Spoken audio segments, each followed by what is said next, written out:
Hello, I think my audio is working. I tested couple of times and it was not working because of the earphone. Now let's just jump in what we want to discuss. If someone wants to go to Vietnam, how they have to plan and what they have to do. Now I have been to Vietnam with my wife.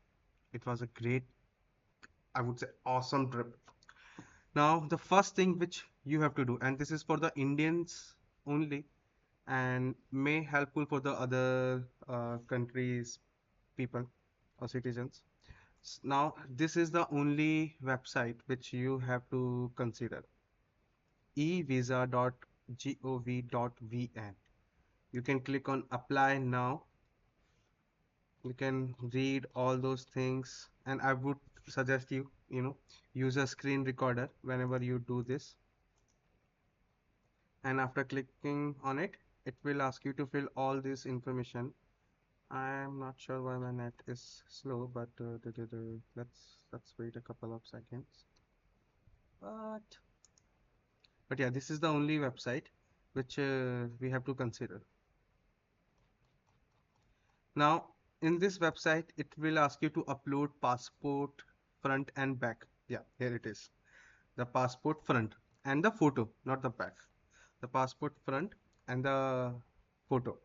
Now the photo should match at least 75% with your passport photo. Although whenever it's below 70%, 70, it gives you you know kind of a warning that the its matching is below 70%.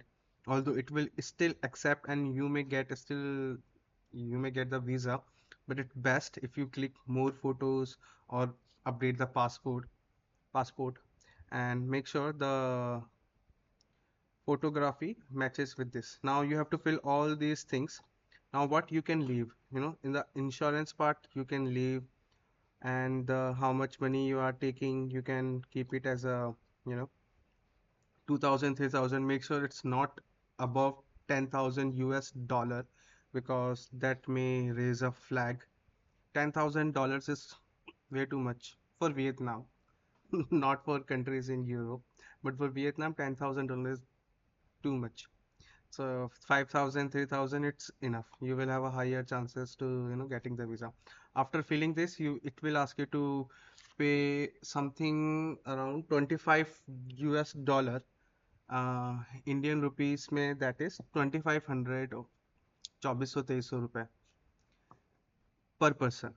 And इसमें जो dates आपको बोलेगा कि if it's a single entry, multiple entry, इसका ध्यान रखना. if you are going to Cambodia, Laos, other countries, तो उसमें multiple entries, otherwise single entry. हमने single entry किया था, और वियतनाम में ही हमने मल्टीपल फ्लाइट्स ली थी, और फुकॉक की भी ली थी. तो फुकॉक वियतनाम का ही पार्ट है, ऐसा कुछ नहीं है कि फुकॉक के लिए आपको मल्टीपल एंट्री सेलेक्ट करना पड़ेगा, क्योंकि वहाँ पे वीज़ा फ्री है. वो उनका टूरिज्म का एक एप्लीकेशन और फीचर है. आपको वियतनाम पूरा घूमना है, इंक्लूडिंग फुकॉक, आपको सिंगल एंट्री ही रखना है. नाउ आपको फ्रॉम एंड टू के अंदर जो डेट्स बननी है, आपका लेट से प्लान है 15 जुलाई से 25 जुलाई. तो आप, it's best if you fill it out to 10 July to 30 July. 5 दिन दोनों तरफ एक्स्ट्रा लेके चलो. 5 दिन दोनों तरफ एक्स्ट्रा लेके इसलिए चलने का है क्योंकि फ्लाइट्स कैंसिल होती है, और अगर कुछ अनफॉर्चुनेट इवेंट हो जाता है तो आपका डिले भी हो सकता है, या आपका प्लान चेंज होता है कि new I have to visit that also after going to Vietnam. So it's best कि आप एटलीस्ट 5 दिन दोनों तरफ एक्स्ट्रा लेके चलो. और ये आपको एड्रेस वगैरह पूछेगा, वो एड्रेस वगैरह अच्छे से भरो. आपको एड्रेस अभी सेलेक्ट नहीं करना है वीज़ा के टाइम पे, तो आप क्या कर सकते हो, एड्रेस एक भर दो, और booking.com या फिर हॉस्टल वर्ल्ड से वहाँ पे बुकिंग कर लो, जो कि ऑलमोस्ट फ्री होती है. booking.com पे तो 100% फ्री होती है. आपको देर इज़ अ टाइम कि आपको चेक इन करने के 2 दिन पहले ही पेमेंट करना पड़ता है. तो बस आप बुकिंग अभी भर दो, बाद में कैंसिल कर देना, और वो सारी डिटेल्स यहाँ पे भर दो.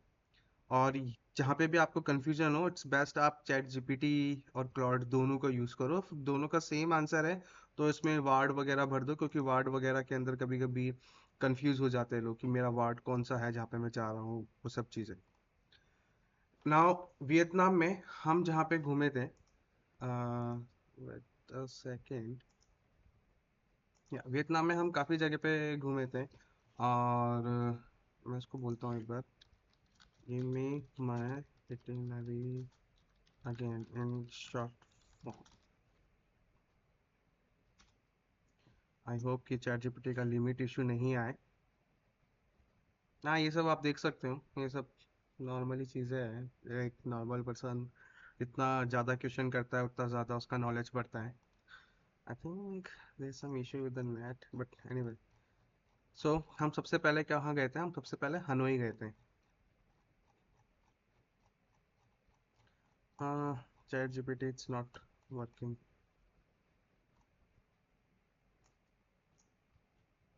आ गया। तो हमारा डे बनता है दिल्ली टू हनोई। हम हनोई में गए।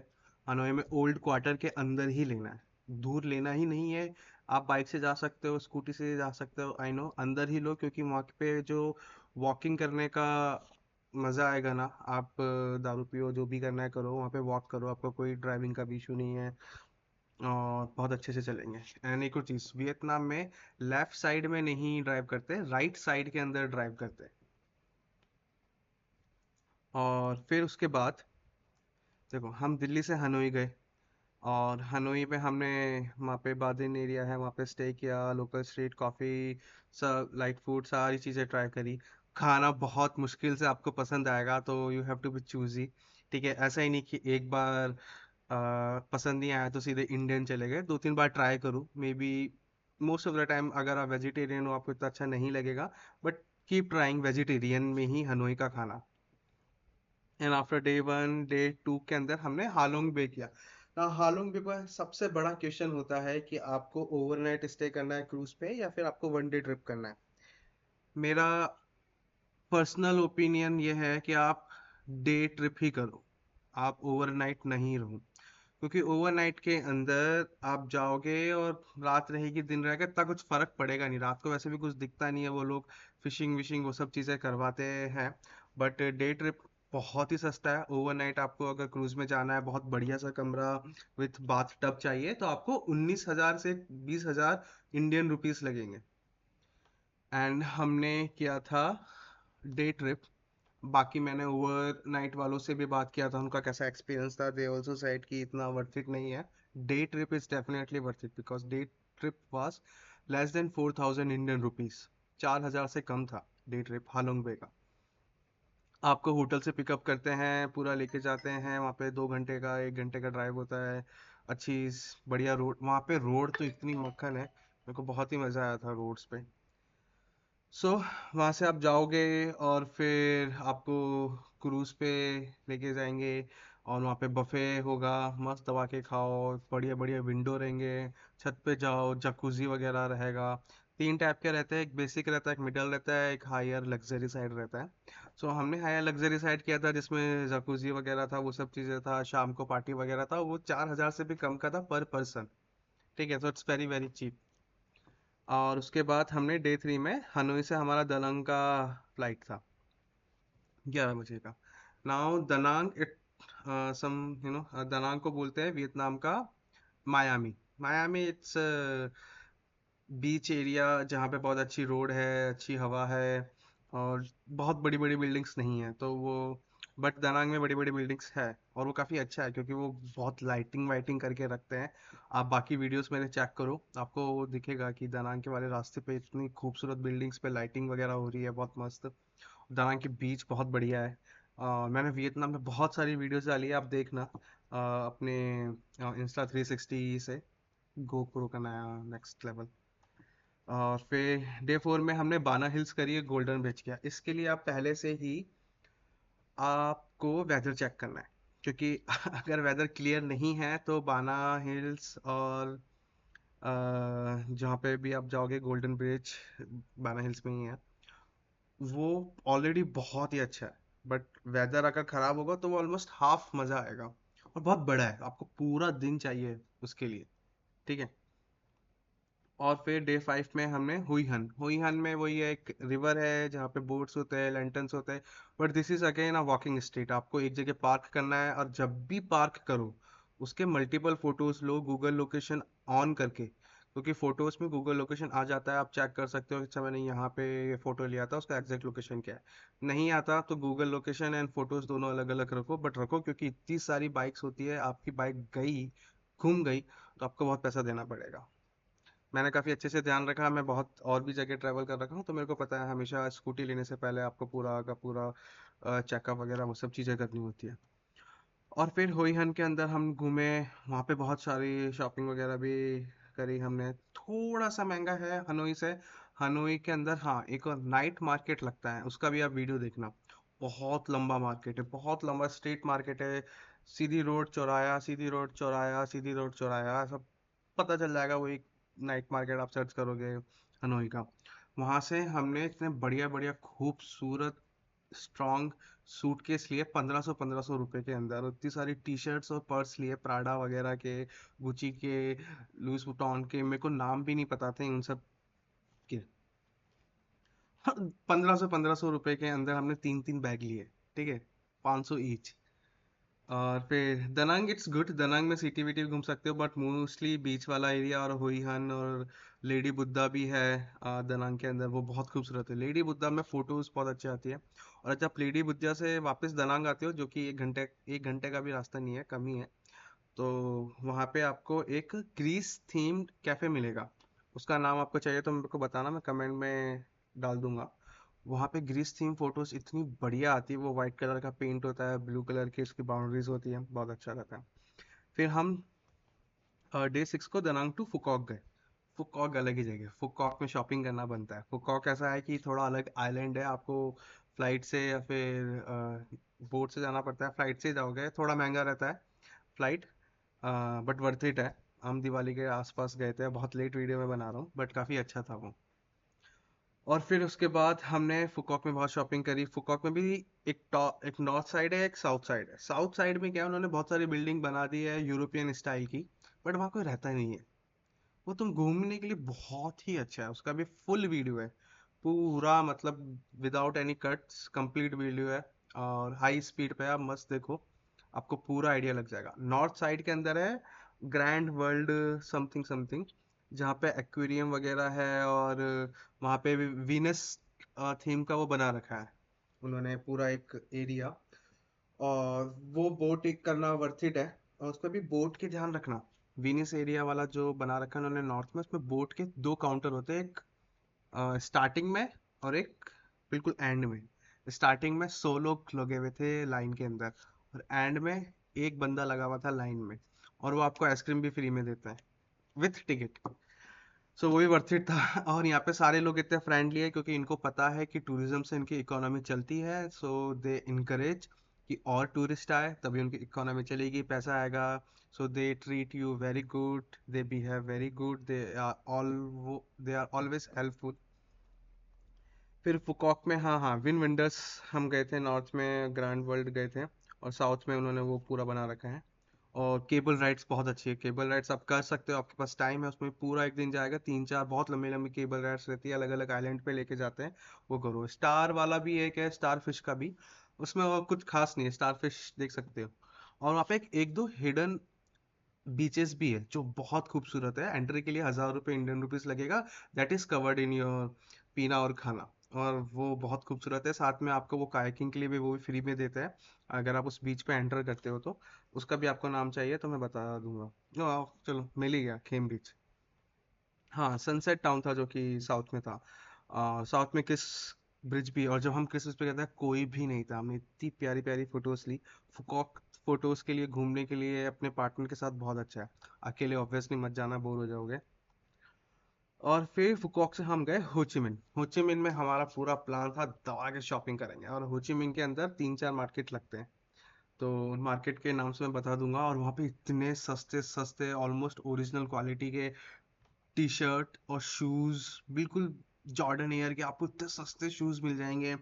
आपको प्राडा और मेरी वाइफ को पता है नाम भाई कौन कौन से पर्स होते हैं, लेकिन वो इतने बढ़िया बढ़िया पर्स मिलेंगे आपको वहाँ पे, इतने सस्ते सस्ते हो ची मिन के मार्केट्स के अंदर।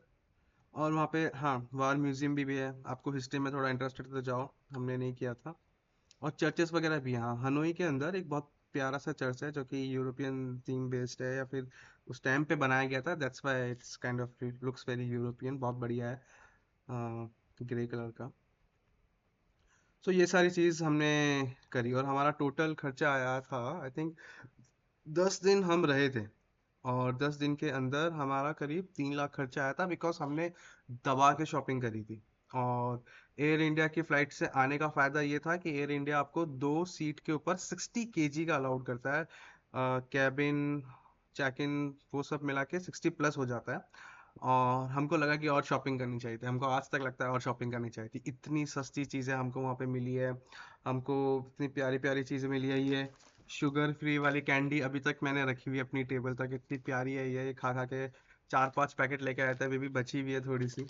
और मेरा बैग, नॉर्थ फेस की टी शर्ट, इतनी महंगी महंगी चीज़ें वहाँ पे आपको सब सस्ती मिलेगी, ओरिजिनल क्वालिटी। उसका मेन रीज़न है वहीं पर फैक्ट्रीज वगैरह होती है जहाँ पे वो बनती है, फिर वो ब्रांडेड होती है, और फिर वो यूएस वगैरह और यूरोप में सेल होती है, या फिर ऑनलाइन सेल होती है। तो आपको वहाँ पे ऑलमोस्ट ऑल ओरिजिनल में भी ओरिजिनल क्वालिटी का आपको सामान बहुत सस्ते में मिल जाएगा। मैंने क्रॉक्स के वो लिए थे चप्पल, क्रॉक्स का भी मेरे को पसंद नहीं था, बट मेरे को लगा कि ठीक है ले लेते हैं, उसमें थोड़ा सेफ्टी भी रहता है जब तुम स्कूटी चलाते हो वगैरह, तो वो मेरे को 500 रुपये के पड़े थे, और ओरिजिनल क्वालिटी, और इतनी बढ़िया क्वालिटी है, अभी तक मैं उसको यूज़ कर रहा हूँ।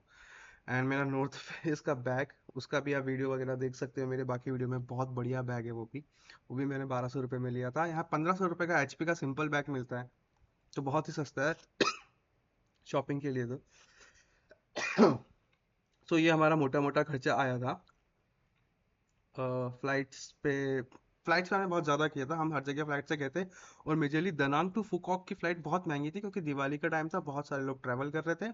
और होचिमिन या हनोई से आप फुकॉक जाओगे ना, बहुत ही सस्ता था। बट हमको कनेक्टिंग फ़्लाइट नहीं लेनी थी, लोग कनेक्टिंग फ़्लाइट लेते हैं ना। आप भाई 5,000 बचा लिए, ठीक है, क्या क्या है, 3 लाख के खर्चे के अंदर 5,000 10% भी नहीं है। सॉरी, 10% हुआ 3,000, हाँ 20% भी नहीं है, 20% से भी कम है। नहीं, अब 20% तो 60,000 हुआ, 5% 3 लाख का 15,000 हुआ, बहुत ही कम है, 2% से भी कम है। तो इतना मत सोचो, कभी कनेक्टिंग फ्लाइट नहीं लेना है वियतनाम में, वहाँ पे कैंसिल होती है, डिले होती है, ये मान के चलो। वी वर वेरी लकी, हमारा कैंसिल डिले कुछ भी नहीं हुआ था। अब देखो वीज़ा पे वापस आता है, आपने यहाँ पे वीज़ा किया, और फिर उसके बाद आपको 2 दिन लगेगा, 2 नहीं 3 से 5 दिन लग सकता है आपको वीज़ा आने में। हमारा आ गया था तीसरे दिन में, लेस देन 72 आवर्स के अंदर हमारा वीज़ा आ गया था, अप्रूव्ड दोनों का। ना जिन लोगों का सिंगल नेम है, वो बोलेंगे यार हम कैसे अप्लाई करें, क्या करें, हमको बोला गया है कि हम एम्बेसी जाए अलग तरीके से। कुछ नहीं करना, मेरी वाइफ का सिंगल नेम है on passport, single name, no surname. फिर भी हमने अप्लाई किया, चीज़ें करी, लेकिन देखते क्या होता है, और अप्रूव्ड हो गया। लोग बोलते हैं कि अप्रूव्ड होने के बाद भी वो करो ये करो, हमने कहा कि चलते हैं यार। और फिर हम अपने वीज़ा लिए सिंगल नेम के साथ, वहाँ पे गए, शक्ल देखी उन्होंने हमारी, पासपोर्ट देखा, थप्पा लगाया, बोले जाओ। कोई भी डिटेल्स वो पूछते ही नहीं है। भीड़ बहुत ज़्यादा होती है, तो सर जैसे ही वियतनाम में तुम लैंड करो, भागो, जितना जोर है भागो, क्योंकि वो लाइन 2 3 4 घंटे तुमको लाइन में लगा रहना पड़ेगा। जितनी जल्दी भाग के तुम वीज़ा की लाइन में लगोगे, उतना अच्छा है। 15 मिनट में तुम्हारा हो जाएगा, अगर तुम भाग के गए, पैदल चल के गए ना 4 घंटे, परेशान हो जाओगे कि यार अभी तो नए देश में आए और इतना लंबा लाइन में लगना पड़ रहा है। तो ये सब करने के बाद डरो मत, सिंगल नेम वाले लोगों तुम्हारा हो जाएगा, अगर अप्रूव्ड हो गया यहाँ से, इतना प्रॉब्लम नहीं है। वहाँ पे कोई इतना कुछ देखता नहीं है, वो बस आपकी शक्ल पासपोर्ट वगैरह देखते हैं, 2 3 मिनट लैपटॉप अपने स्क्रीन पे कुछ कुछ करते हैं, और आपको थप्पा लगा के जाने देंगे। मैंने तो अभी तक कोई ऐसा केस देखा नहीं है जिसमें कहीं पे भी इश्यूज हो या भेजा गया हो। एंड हाँ, आपको पैसे के अगर बारे में पूछना है तो मैं डिटेल में आपको बताऊंगा, बट मैंने क्या किया था, करेंसी भी लेके गया था मैं यूएस डॉलर की, बुक माई फॉरेक्स से। और मैं न्यूम NIUM ये वाला कार्ड भी लेके गया था, single currency, that that was a US single currency, उसको कहीं किसी भी देश में यूज कर सकते हैं, वो डॉलर्स में ही कैलकुलेशन करता है, that's why it's a single currency, but आप उससे वियतनाम डोंग निकाल सकते हो, वियतनाम डोंग, वियतनाम वाले रुपए निकाल सकते हो किसी भी एटीएम से। और वो कार्ड बहुत ही अच्छा था। आप हर जगह जहाँ पे भी कार्ड से पेमेंट हो रहा है, कार्ड से पेमेंट करो। सारे होटल्स वगैरह तो आप ऑनलाइन बुक करोगे, इंडियन रुपीस में कोई इशू नहीं है। एंड एक चीज का ध्यान रखना, जैसे ही देश के बाहर गए, देश के पेमेंट नहीं चलते भैया, आपका एटीएम कार्ड चल जाएगा। ऑनलाइन ओटीपी, अगर आपने रोमिंग ऑन कर रखी होगी तो। मैंने तो रोमिंग भी ऑन कर नहीं रखी थी, फिर भी मैंने ऑन करके दिया और लकीली ओटीपी आ गया। सेकंड टाइम नहीं आया, तो मेरे को दोस्त को कॉल करके बोला कि भाई ऐसा ऐसा है, तू वो बुकिंग कर दे। तो उसने मेरी हेल्प करी थी। बट रोमिंग ऑन रहेगी तो हो जाएगा। और जो सिम होती है, सिम वहाँ पे जाके आप खरीद सकते हो। बहुत सस्ती सा सिम मिल जाएगी आपको। वाईफाई वगैरह भी अच्छा रहता है। दो लोग जा रहे हैं, अलग अलग नेटवर्क की सिम लेना, ताकि एक का नहीं हो तो दूसरे का चल जाए। वैसे हम कहीं पे भी प्रॉब्लम हुई नहीं है नेटवर्क की अभी। वो लोग again, it's a tourist based economy, तो उनका मोस्टली टूरिस्ट की वजह से इकोनॉमी अच्छा खासा चलता है। थाईलैंड का भी वैसा ही है। तो इन सब जगहों के ऊपर ये लोग ट्राई करते हैं कि फॉरेनर्स के लिए बेस्ट सुविधाएं मिले। There is no issue in connecting travel internet for the foreigners. So आपको और भी डिटेल्स चाहिए रहेगी, कमेंट करो। मैं आपको बहुत सारी चीज़ें बताऊंगा। प्लीज़ मेरी चैनल को लाइक, सब्सक्राइब करो, वीडियो को लाइक करो, शेयर करो जो भी वियतनाम जाना चाहते हैं। और मेरी दूसरी वीडियो देखो, आपको आइडिया लग जाएगा कि वियतनाम क्या है। और भी बाकी वीडियोस मैं बनाता रहूंगा, so please subscribe. Thank you. Bye.